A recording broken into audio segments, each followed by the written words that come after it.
Hello student, आज हम पढ़ेंगे सिंपल माइक्रोस्कोप। पिछली क्लास में मैंने आई के बारे में बताया था, ह्यूमन आईज के बारे में। अब सिंपल माइक्रोस्कोप क्या होता है? सिंपल माइक्रोस्कोप में हम एक सिंगल कॉन्वेक्स लेंस यूज करते हैं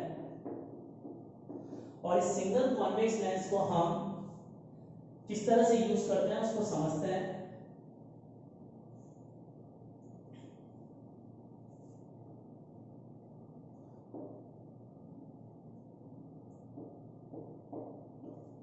देखो, ये तो हमारी human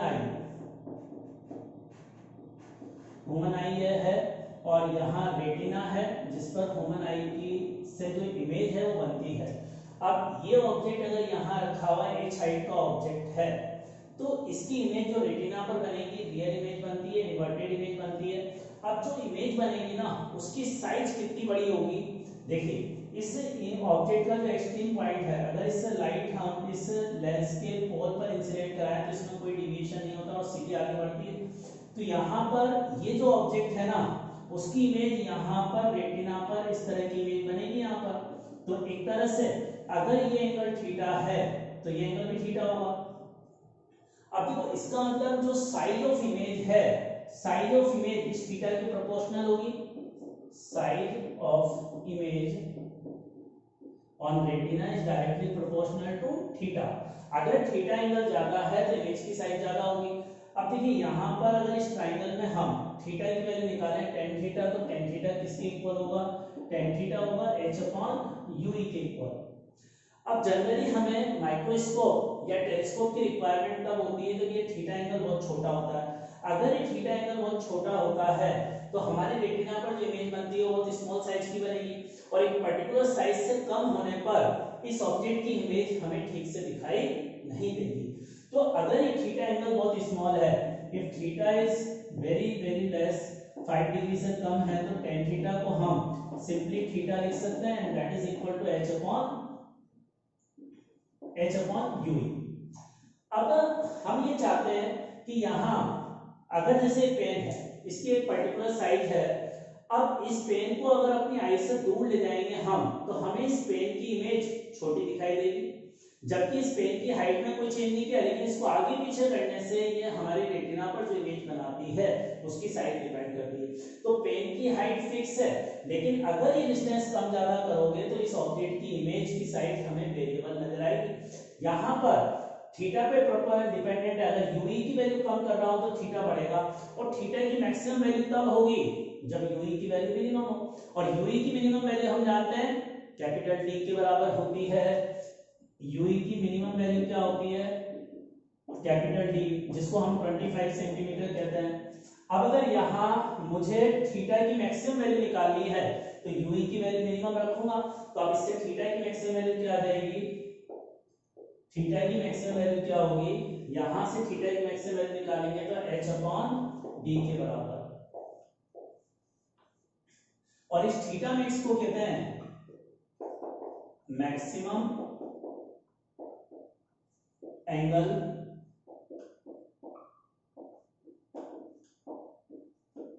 subtended by object on our eye without help of optical instrument.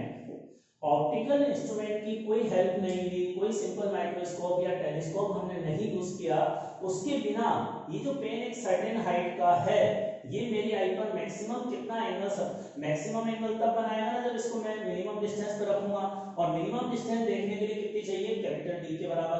तो जब कैपिटल डी पर ये पेन रखा होगा मेरी आई के सामने, तो इस पेन के द्वारा मेरी आई पर जो एंगल थीटा बनेगा ये मैक्सिमम होगा, और इस थीटा मैक्स को निकालने का हमारे पास ये पर्टिकुलर एक्सप्रेशन हो गया। क्लियर? नाउ नेक्स्ट,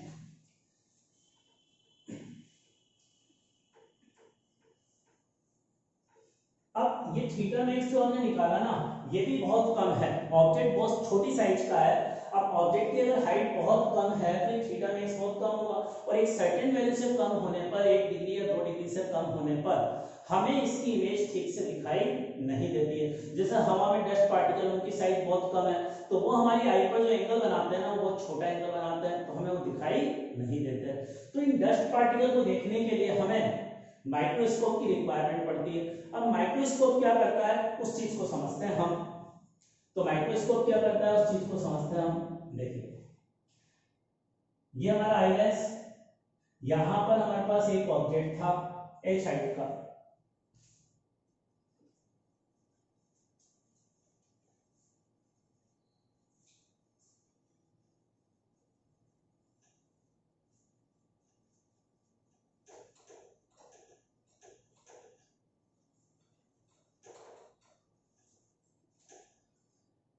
अब देखो ये ऑब्जेक्ट जो h हाइट का था ना, इसको यहां इसके सामने एक लेंस रख दिया, कॉन्वेक्स लेंस, इसकी फोकल लेंथ को Fe से बता रहा हूं। ये सिंपल माइक्रोस्कोप वाला लेंस है, ये Fe क्या है, सिंपल माइक्रोस्कोप है एक तरह से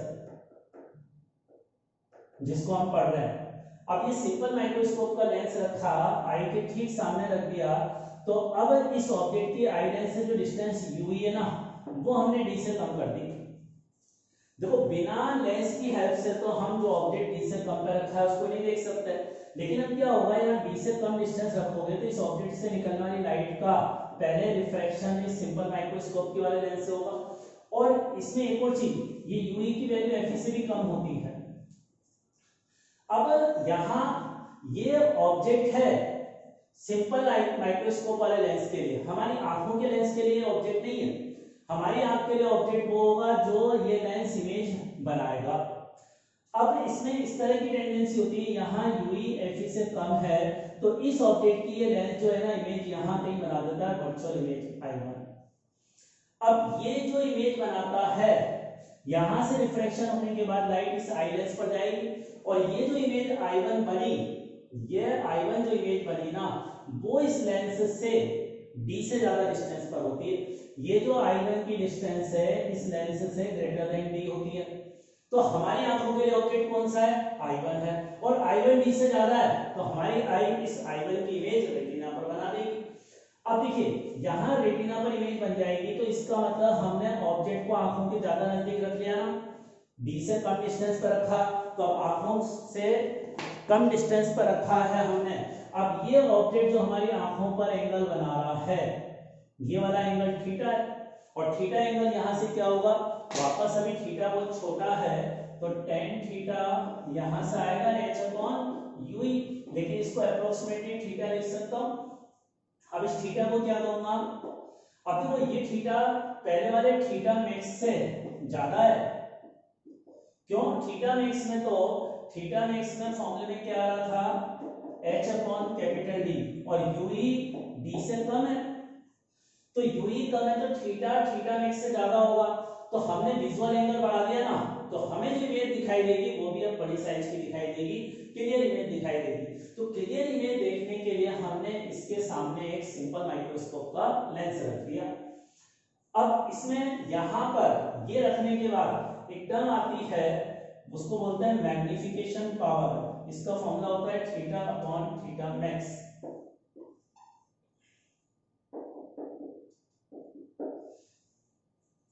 अब इस थीटा को क्या बोलेंगे, यहां हमारे पास जो यहां थीटा आया है इसको क्या बोलते हैं,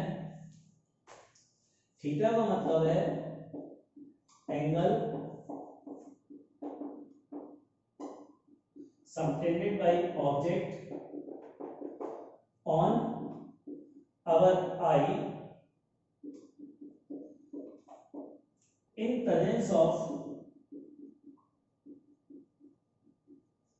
presence of optical इंस्ट्रूमेंट। मतलब बिना ऑप्टिकल इंस्ट्रूमेंट के अगर ऑब्जेक्ट को यहाँ रखते हैं ना d से कम डिस्टेंस पर, तो हमारी आई इसकी इमेज रेटिना पर नहीं बनाती और हमें ये ऑब्जेक्ट दिखाई नहीं देता। लेकिन हमने लेंस के साथ में रख दिया तो लेंस के लिए ऑब्जेक्ट है और इसकी इमेज लेंस I1 d से ज्यादा डिस्टेंस पर बना देगा। अब इस MP का मतलब होता है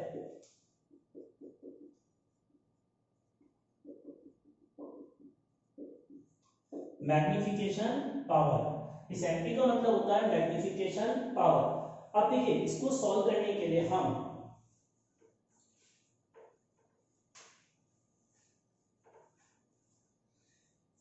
इसको सॉल्व करने के लिए इस फॉर्मूले में वैल्यू रखें, तो मैग्नीफिकेशन पावर क्या आएगी, ऊपर मुझे थीटा लिखना है और थीटा क्या है h अपॉन यूई के बराबर, और नीचे थीटा मैक्स लिखना है जिसकी वैल्यू h अपॉन डी। तो अब मैग्नीफिकेशन पावर क्या आ जाएगी, d अपॉन यूई के बराबर। तो मैग्नीफिकेशन पावर इसके इक्वल आ गई।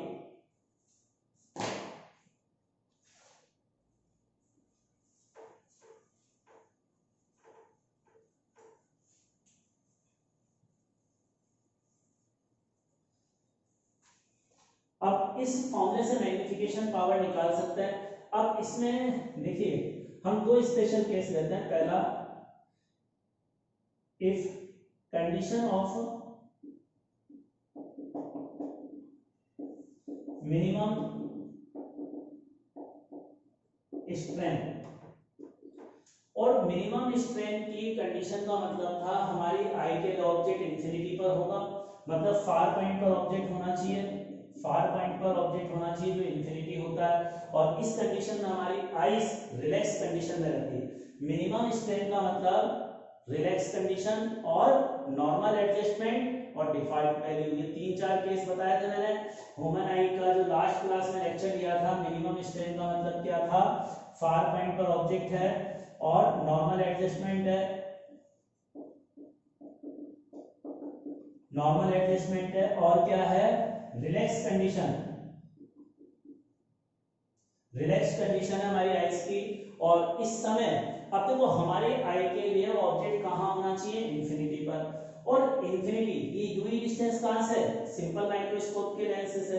अब हम चाहते हैं कि सिंपल माइक्रोस्कोप जो इमेज बनाएगा वो मेरी आंखों के लिए ऑब्जेक्ट होगा, और इस पहले केस में मेरी आंखों के लिए ऑब्जेक्ट कहां होना चाहिए, इंफिनिटी पर। मेरी आंखों के लिए ऑब्जेक्ट इंफिनिटी पर होना चाहिए। इसका मतलब इस सिंपल माइक्रोस्कोप वाले लेंस को इमेज कहां बनानी है, इंफिनिटी पर बनानी है ना। तो सिंपल माइक्रोस्कोप को इमेज इंफिनिटी में बनानी है, तो सिंपल माइक्रोस्कोप के लिए ऑब्जेक्ट कहां होगा, उसके फोकस पर, और ऑब्जेक्ट फोकस पर होने का मतलब यूई की वैल्यू क्या हो गई, एफई के बराबर। तो इस कंडीशन में ये एक फॉर्मूला है, तो जब भी मिनिमम स्ट्रेंथ की कंडीशन होगी तो यूई की वैल्यू एफई के बराबर होगी। अब यूई की जगह एफई रखूंगा तो मैग्नीफिकेशन पावर कितनी आएगी, यहां से डी अपॉन एफई। ये मैग्नीफिकेशन, ये तो मैग्नीफिकेशन का जनरल फॉर्मूला है। मिनिमम स्ट्रेंथ की कंडीशन में यूई क्या होगा, एफई के बराबर। तो यह, और इस कंडीशन में जो मैग्नीफिकेशन पावर आती है मिनिमम आती है।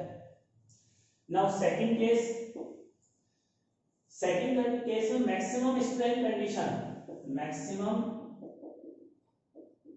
स्ट्रेंथ, और मैक्सिमम स्ट्रेंथ के लिए हमारी आई के लिए ऑब्जेक्ट डी पर होता है, और हमारी आई के लिए ऑब्जेक्ट वो है जो लेंस ने इमेज बनाई। तो लेंस के लिए यू तो माइनस यूई लिखूंगा और बी जो है माइनस बी लिखूंगा। भाई लेंस के लिए ऑब्जेक्ट यहाँ रखा होगा और उसकी इमेज लेंस कहाँ बनाएगा, हमारी आंख के सामने 25 पर बनाना चाहिए, क्योंकि जो ये इमेज बनाएगा वो हमारी आई के लिए ऑब्जेक्ट होगा, और इसमें हेडिंग में लिखा है कि हमारी आई के लिए ऑब्जेक्ट कहाँ होना चाहिए, डी पर होना चाहिए। अब ये दोनों लेंस फॉर्मूले में वैल्यू रखकर हम यूई की वैल्यू निकाल लेंगे।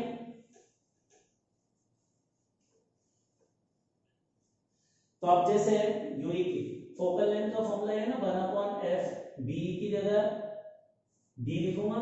चलो पहले फॉर्मूला लिख लेता हूं, ये फॉर्मूला है। अब इसमें वैल्यू रखते हैं, बी की जगह माइनस डी और ये माइनस यूई। तो 1/यूई कैसा है, कितना आ गया, 1/fe प्लस 1/डी।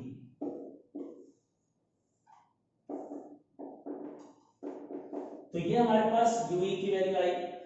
अब इससे हम मैग्नीफिकेशन पावर निकाल लें। तो देखो मैग्नीफिकेशन पावर कैसे निकालेंगे, उसका फॉर्मूला था हमारे पास d अपॉन, अब 1/यूई की वैल्यू यहां से इसमें रख दूं तो मैग्नीफिकेशन पावर क्या आएगी,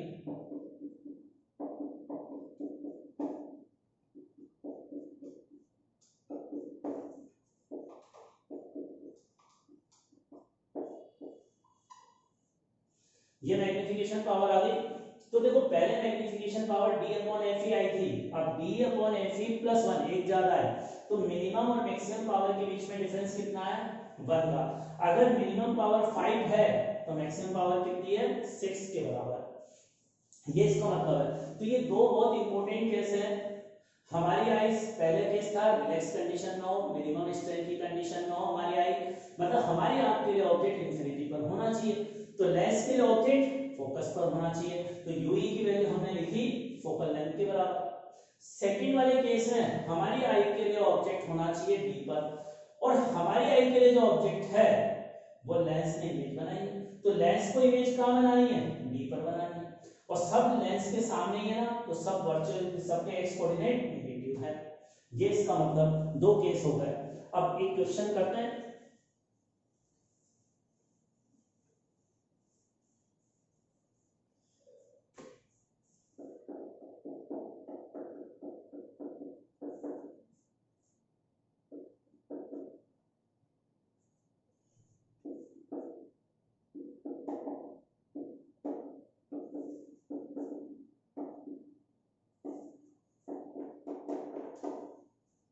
अब देखो हमें इस क्वेश्चन में सिंपल माइक्रोस्कोप की फोकल लेंथ 5 सेंटीमीटर दे रखी है, तो minimum magnification power find out करनी है।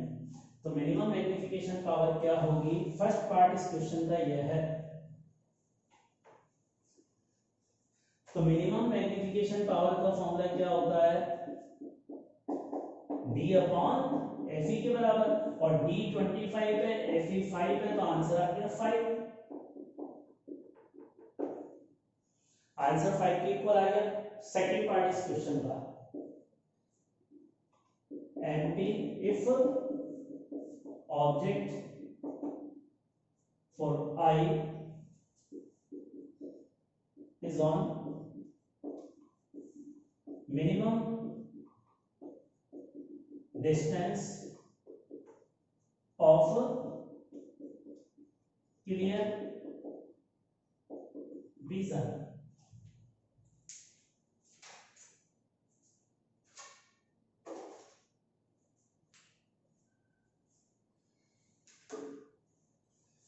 अब देखो सेकंड पार्ट में यह है कि हमें मैग्नीफिकेशन पावर निकालनी है जब ऑब्जेक्ट कहां रखा हो, if object is of I is on minimum distance of clear vision, मतलब हमारी आंखों के लिए ऑब्जेक्ट कहां होना चाहिए, minimum distance of clear vision का मतलब डी पर होना चाहिए।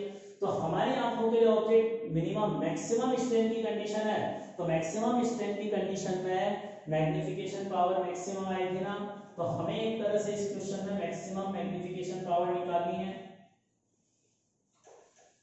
तो अब देखो मैक्सिमम मैग्नीफिकेशन पावर, एक तरह से इस क्वेश्चन में मैग्नीफिकेशन पावर की हमें मैक्सिमम वैल्यू निकालनी है, और उसका फॉर्मूला क्या होता है d अपॉन Fe प्लस 1 के इक्वल।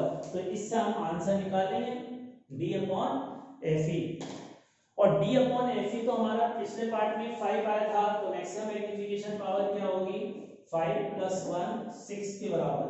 तो ये अपना आंसर सेकेंड पार्ट का। ठीक है, अगर हमें निकालना हो कि सेकंड सिचुएशन में सेकंड पार्ट में यूई कितना होगा, सेकंड पार्ट में जब minimum distance of clear vision पर ऑब्जेक्ट हो हमारी आई के लिए, तो सिंपल माइक्रोस्कोप से कितनी यूई का मतलब क्या है, यूई का मतलब क्या है यहाँ पर distance of object from simple microscope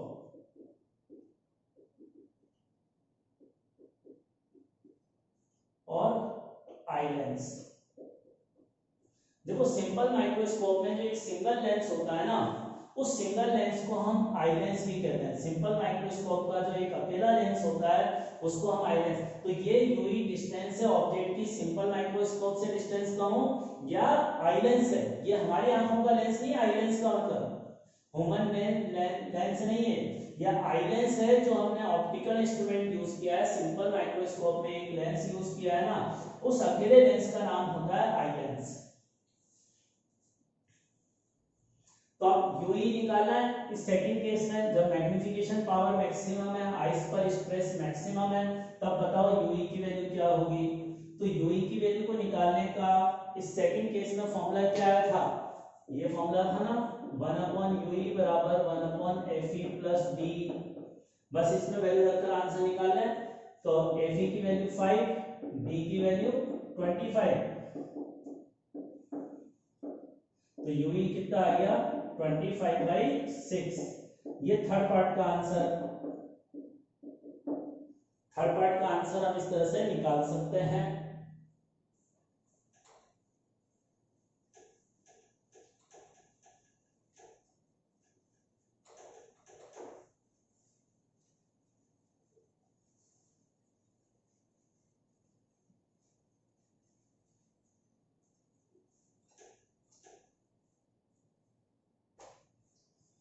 अब इसका fourth part, if u is equal to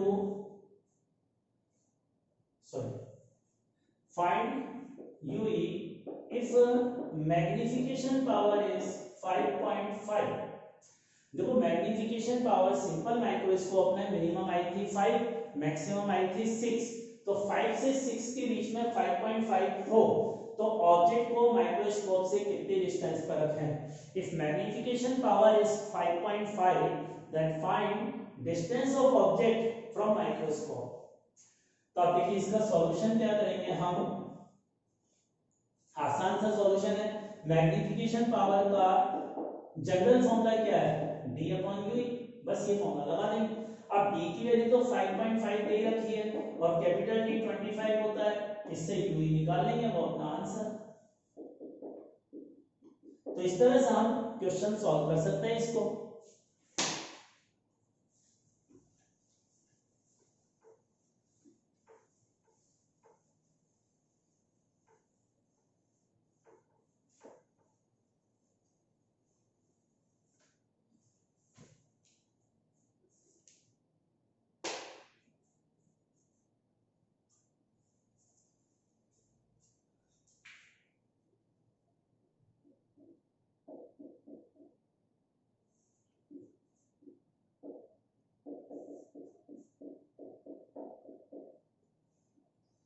अगला टॉपिक है अपना कंपाउंड माइक्रोस्कोप। देखिए कंपाउंड माइक्रोस्कोप में क्या होता है, there are two convex lens. इसमें दो कॉन्वेक्स लेंस होते हैं। सिंपल माइक्रोस्कोप में एक लेंस होता है, कॉन्वेक्स है इसमें। कंपाउंड माइक्रोस्कोप में दो लेंस हम यूज करते हैं। अब देखो इसका डायग्राम कुछ इस तरह का होता है।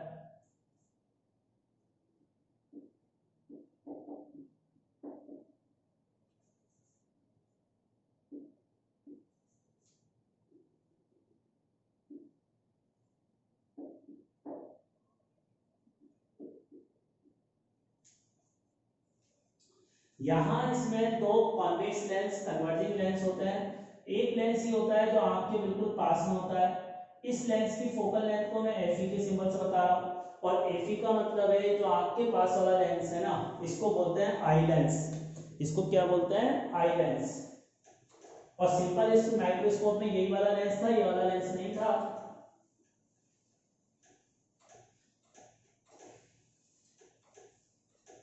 तो जो लेंस आई के बिल्कुल नजदीक होता है इसको बोलते हैं आई लेंस। तो ये आई लेंस की फोकल लेंथ है,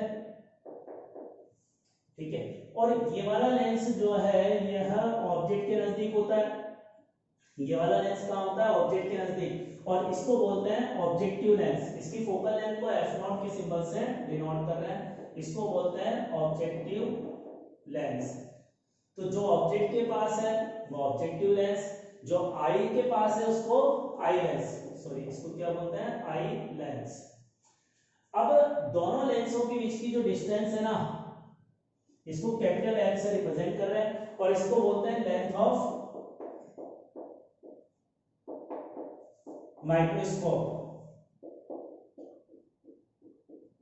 इसको कहेंगे लेंथ ऑफ माइक्रोस्कोप। और U0 का मतलब क्या है, distance of object from objective lens. Object की ऑब्जेक्टिव लेंस से डिस्टेंस ये है। अब इसमें क्या होता है, इसका अरेंजमेंट ऐसे रखते हैं कि इस ऑब्जेक्ट से निकलने वाली लाइट का पहले इस वाले लेंस से रिफ्रैक्शन होकर यहां कहीं इमेज बन जाएगी, ये यहां कहीं इमेज बना देता है, पहली इमेज। अब देखो यहां रियल ऑब्जेक्ट है और रियल ऑब्जेक्ट की इसने रियल इमेज बनाई तो इन्वर्टेड बनेगी, मान लेते हैं ऐसी H1 हाइट की इमेज बन गई। इस ऑब्जेक्ट की पहले लेंस ने जो इमेज बनाई ऑब्जेक्ट की वो I1 पर बनाई। अब इसके लिए अगर हम इस I1 की यहां से डिस्टेंस को मैं V0 कहूं, अब इस वाले लेंस के लिए बात करें, पहले लेंस के लिए अगर हम ऑब्जेक्टिव लेंस के लिए तो यहाँ u0 जो है डिस्टेंस है, कोऑर्डिनेट नहीं है। अगर ऑब्जेक्ट के x कोऑर्डिनेट की बात करूंगा तो माइनस u0 आएगा, और इमेज के x कोऑर्डिनेट की बात करूंगा तो प्लस v0 आएगा। अब ये दोनों वैल्यू लेंस फॉर्मूला में रखते हैं। लेंस फॉर्मूला क्या है, 1/f बराबर 1/v माइनस 1/, ये ऑब्जेक्टिव लेंस पे लगा रहा हूं। ये ऑब्जेक्टिव लेंस जिसकी फोकल लेंथ f0 है उसके लिए लगाऊंगा तो 1/v0। अब u की वैल्यू यहाँ माइनस u0 रखूंगा तो ये माइनस माइनस प्लस होकर ये इक्वेशन बन जाएगी। ये एक फॉर्मूला है, न्यूमेरिकल सॉल्व करने में इस इक्वेशन का यूज होता है। क्लियर। अब यहाँ जो इमेज बनी, ये जो I1 इमेज बनी, ये I1 इमेज इस I लेंस से जितनी डिस्टेंस पर उसको नाम लिखूंगा UE, उसका नाम मैंने लिखा UE के सिंबल्स। अब ये जो ऑब्जेक्ट है ये I1 ऑब्जेक्ट है ना I लेंस के लिए, और ये I लेंस पर कितना एंगल बना रहा है, इस एंगल को हम बोलेंगे थीटा। इस एंगल को हम थीटा कहेंगे। अब थीटा की वैल्यू निकालें।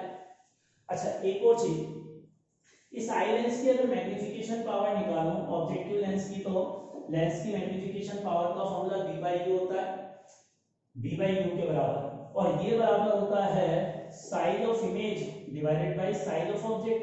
अब यहाँ जो इमेज बनी उसकी हाइट h1 है और ऑब्जेक्ट की हाइट h है, समझ में आ गया। अब v और u की वैल्यू रखेंगे इसमें, तो v की वैल्यू तो कितनी है v0, u की वैल्यू माइनस u0, तो h1/h ये आ गया। तो यहाँ दोनों हाइट में रिलेशन ये है, और माइनस साइन ये बताता है कि इन्वर्टेड इमेज बनी है, तो इन्वर्टेड इमेज का यहाँ माइनस लगा दो तो h1/h क्या आ जाएगा v0/u0 के बराबर। ये एक्सप्रेशन हमारे पास आया।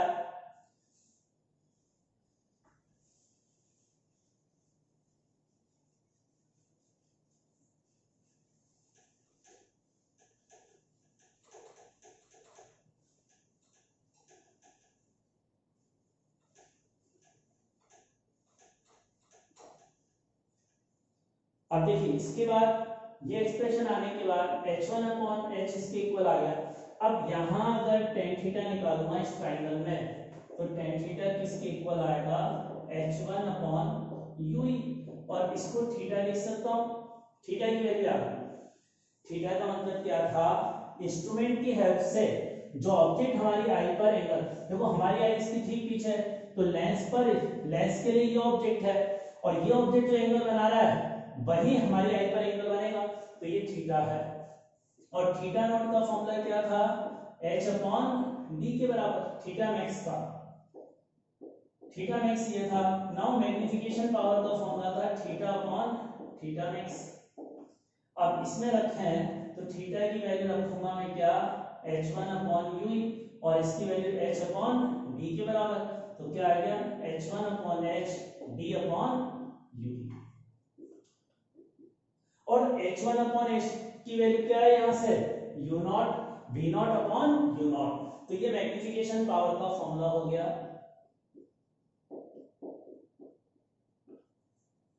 ये मैग्निफिकेशन पावर का हमारा एक इंपॉर्टेंट फॉर्मूला।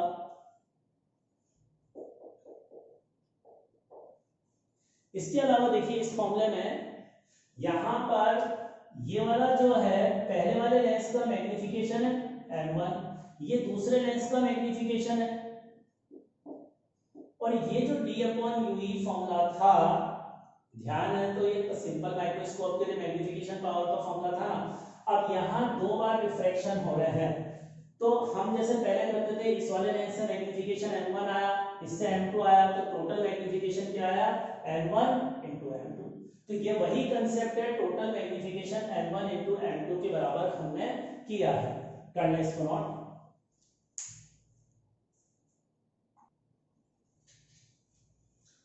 अब देखिए ये मैग्निफिकेशन पावर जो हमने निकाली है, इसके वापस दो केस लेते हैं। केस वन हमारा क्या था, कि नॉर्मल एडजस्टमेंट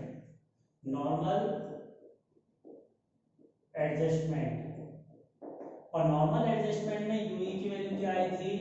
नॉर्मल एडजस्टमेंट में हमारी आई के लिए ऑब्जेक्ट कहाँ होना चाहिए? इंफिनिटी पर। और हमारी आई के लिए ऑब्जेक्ट वो होगा जो ये लेंस इमेज बनाएगा। आपके ठीक पहले वाला लेंस है ना, एक बार तो इमेज यहाँ से बनी, फिर एक बार यहाँ इस दूसरे लेंस से रिफ्रैक्शन होगा, फिर इसके बाद लाइट हमारी आई में जाएगी। तो पहली इमेज तो I1 बनी। अब I1 जो है इस सेकंड वाले लेंस के लिए ऑब्जेक्ट की तरह काम करेगा, और सेकंड लेंस जो इसकी इमेज बनाएगा वो जहां भी बनाएगा वो हमारी आंख के लिए ऑब्जेक्ट होगा।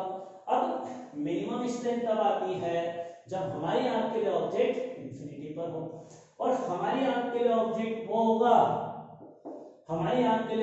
होगा जो ये लेंस इमेज बनाएगा। तो इस लेंस को इमेज इंफिनिटी पर बनानी है, तो इस लेंस के लिए यूई इसके फोकस पर होना चाहिए। आप देखो पिछले वाले सिंपल माइक्रोस्कोप में मिनिमम स्ट्रेंथ कंडीशन में यूई की वैल्यू Fe लिखी थी, तो यूई की वैल्यू Fe के बराबर लिख दी। अब ये यूई की जगह यहाँ Fe रखूंगा तो मैग्निफिकेशन पावर कितनी आ जाएगी? इसके बराबर। तो ये यहाँ Fe लिख सकते हैं हम, तो ये मैग्निफिकेशन पावर आ गई इस कंडीशन में। अच्छा, एक और चीज, इस डायग्राम में अगर हम देखें तो यहाँ इस माइक्रोस्कोप की लेंथ कितनी है? V0 था ना, तो लेंथ ऑफ माइक्रोस्कोप का फॉर्मूला क्या होगा? दोनों लेंसेज के बीच की डिस्टेंस V0 प्लस यूई के बराबर। तो ये माइक्रोस्कोप की लेंथ का फॉर्मूला है। और पहले केस में अगर ऑब्जेक्ट नॉर्मल एडजस्टमेंट की सिचुएशन में है तो यूई की वैल्यू Fe लिख दूंगा यहाँ, तो यहाँ Fe लिखूंगा तो टेलीस्कोप माइक्रोस्कोप की लेंथ यहाँ से हमारे पास कैलकुलेट हो जाएगी। ये पहला केस। नाउ सेकंड केस,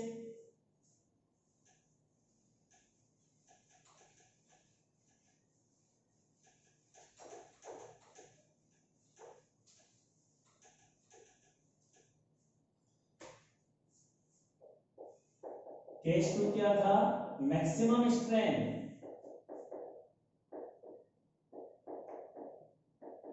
और मैक्सिमम स्ट्रेंथ तब होती है जब ऑब्जेक्ट नियर पॉइंट पर रखा हो, और ऑब्जेक्ट अगर नियर पॉइंट पर रखा है, मैक्सिमम स्ट्रेस आ रही है, और हमारी आंख का नियर पॉइंट है D, तो ये वाला लेंस इमेज D पर बनाना चाहिए।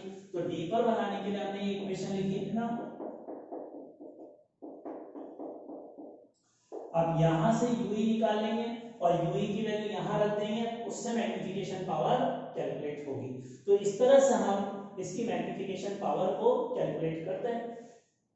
अब देखो इसके बाद यहां पर ये जो ऑब्जेक्ट है ना, ये I1 ऑब्जेक्ट की तरह काम करेगा इस सेकंड वाले लेंस के लिए, और सेकंड वाले लेंस के लिए यूई की वैल्यू क्या होती है? Fe से भी कम होती है, यूई D से भी कम होता है। तो सेकंड वाले लेंस के लिए I1 ऑब्जेक्ट है, तो ये फोकस के और पोल के बीच में है, तो इसकी वर्चुअल इमेज बनाएगा, मैग्नीफाइड और डायरेक्ट इमेज बनाएगा।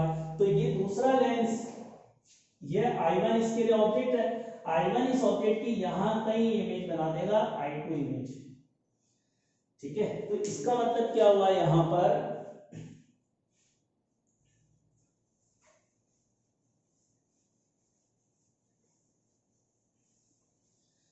इसका हमारा रिजल्ट ये है कि जो हमारा आई लेंस है, आई लेंस जो है उसके लिए ऑब्जेक्ट कौन सा था? उसके लिए था ऑब्जेक्ट I1, और ऑब्जेक्ट I1 की उसने इमेज कहां बनाई? I2 पर इमेज बनाई। I2 इस दूसरे वाले लेंस से इमेज बनी। अब हमारी आंख के लिए ऑब्जेक्ट, यहां से रिफ्रैक्शन के बाद लाइट हमारी आंख पे जाएगी, तो हमारी आई के लिए ऑब्जेक्ट कौन सा है? I2 है। तो ह्यूमन आई के लिए ऑब्जेक्ट कौन सा है? I2 है। तो हमें इस ऑब्जेक्ट को अगर इस माइक्रोस्कोप की हेल्प से दिखेंगे तो हमें तो I2 नजर आएगा, और I2 जो नजर आएगा वो कैसा है? जो ये फाइनल इमेज हमें नजर आई, इस I2 को हम फाइनल इमेज कह सकते हैं, जो हमारी आंखों से दिखेगी। हमारी आई इस ऑब्जेक्ट को देखेगी तो ऑब्जेक्ट नहीं दिखाई देगा, ये फाइनल इमेज उसको दिखाई दी, तो फाइनल इमेज दिखाई दी, तो इसका मतलब इस माइक्रोस्कोप में जो फाइनल इमेज है वो कैसी बनी? फाइनल इमेज कैसी बनेगी? फाइनल इमेज बनेगी वर्चुअल इन्वर्टेड, देखो यहाँ इस लेंस से रिफ्लेक्शन के बाद तो लाइट आई की तरफ जाएगी ना, इधर तो आएगी नहीं, तो इधर जो भी इमेज है वो वर्चुअल इमेज है, तो वर्चुअल है। और ये ऑब्जेक्ट ऊपर था, इमेज फाइनल नीचे बनी तो इन्वर्टेड इमेज बनी, और ऑब्जेक्ट छोटी साइज का था, इमेज बड़ी साइज की बनी, तो virtual, inverted and magnified image बनती है। इससे वर्चुअल इस तरह की इमेज फॉर्म होती है। करने नोट, तो वर्चुअल मैग्नीफाइड इस तरह की इमेज बन। अब इस कंसेप्ट पर एक क्वेश्चन हम डिस्कस करते हैं, देखो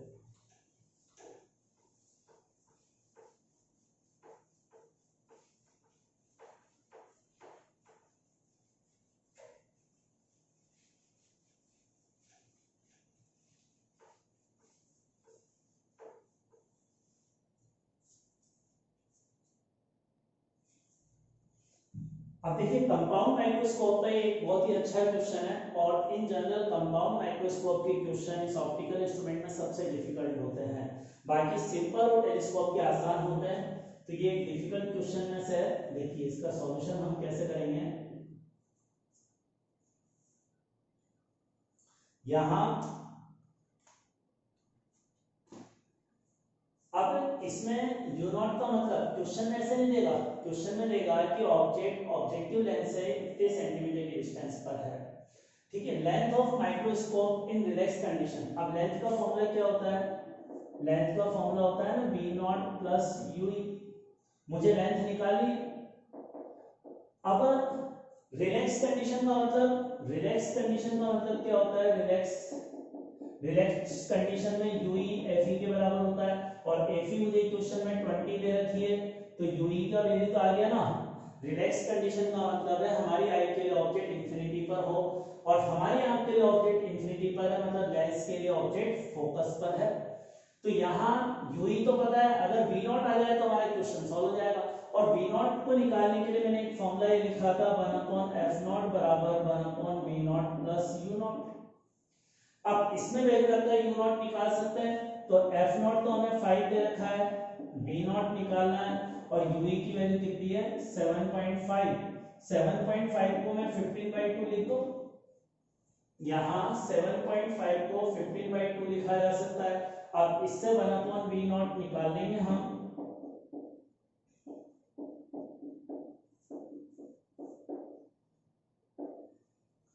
तो v0 15 के इक्वल आ गया, तो अपना आंसर क्या हो गया 15 प्लस यूई कितना था 20 के बराबर, तो 35 सेंटीमीटर इस क्वेश्चन का आंसर हो गया। तो इस तरह से हम इस क्वेश्चन को सॉल्व कर सकते हैं। सेकंड पार्ट इस क्वेश्चन का,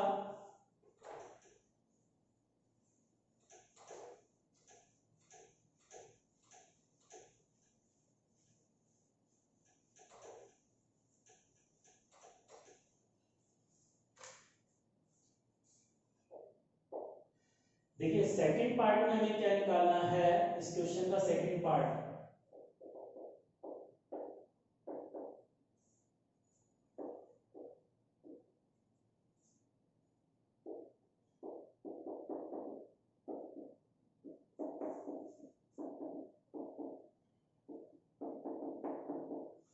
अब मैग्नीफिकेशन पावर निकालिए जब हमारी आई मैक्सिमम स्ट्रेस की कंडीशन में हो। तो मैक्सिमम स्ट्रेन की कंडीशन में मैग्नीफिकेशन पावर का फॉर्मूला क्या होता है, v naught u naught D upon u e होता है। लेकिन मैक्सिमम स्ट्रेन की कंडीशन में 1 अपॉन यूई से आता है 1 upon FE plus 1 upon D. अब इसमें वैल्यू लगता है यूई निकालना है, तो एफई तो 20 है और यह है 25, तो ये कितना आ जाएगा 100, और यहाँ पर 5 प्लस 4, तो यूई की वैल्यू आ गई 100/9। अब मैग्नीफिकेशन पावर निकालनी है तो बहुत आसान काम,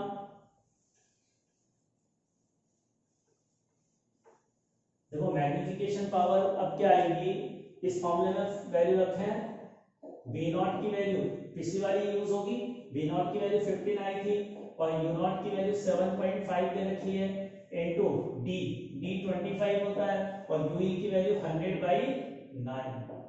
तो ये अपना आंसर इसके सेकंड पार्ट का। तो इस तरह से हम क्वेश्चन सॉल्व करते हैं। Thank you for today.